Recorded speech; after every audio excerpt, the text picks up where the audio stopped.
friend na ba kayong mapunta sa birthday at kumain ng iba't ibang klase ng lechon at mga sudan na napakasarap naman talaga? At kung hindi pa, kahit samahan nyo kami ni Ivy dahil bubungkagin na naman natin ang mga bahaw ito.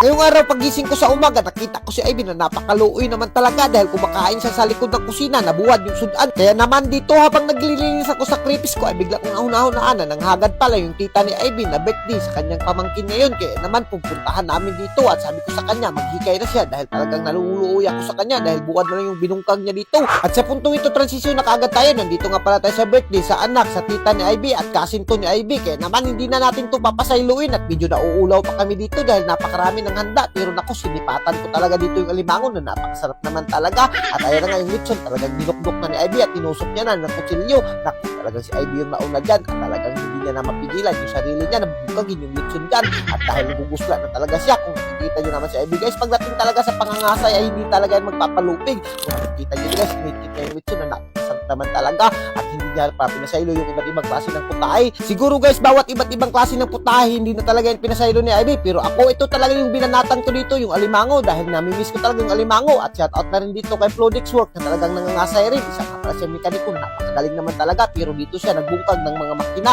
ay hindi pala makina, lechon pala yung binungkag niya. At simple hindi lang tayo puro video dyan, nandito rin tayo para kumain ng lechon na napakasarap naman talaga. At kung nakikita nyo guys, kininamot ko na nga yung lechon dyan kahit napakapaso pa dahil talagang hindi ko na mapigilan yung sarili ko dyan. Kaya naman, kinitkit ko na habang nagbukad ako at talagang napakasarap naman talaga ng lechon na to dahil medyo bata-bata pa. At simple dahil nandito na tayo, susulitin na natin yan. Kumuha na rin tayo ng iba't ibang klase ng mga putahe dyan dahil talagang kapag binili mo sa mga karinderya to ay mamamahalan ka talaga, pero dito ay libre na. Naku, talagang hindi na natin yan papasayluin. Kung nakikita nyo guys, napakarami talaga ng handa nila at medyo marami-rami yung mga bisita nila. At speaking of bisita, shout out pala sa mga bisita nila at Jin, napakabait naman talaga at nalakas rin lumabhab.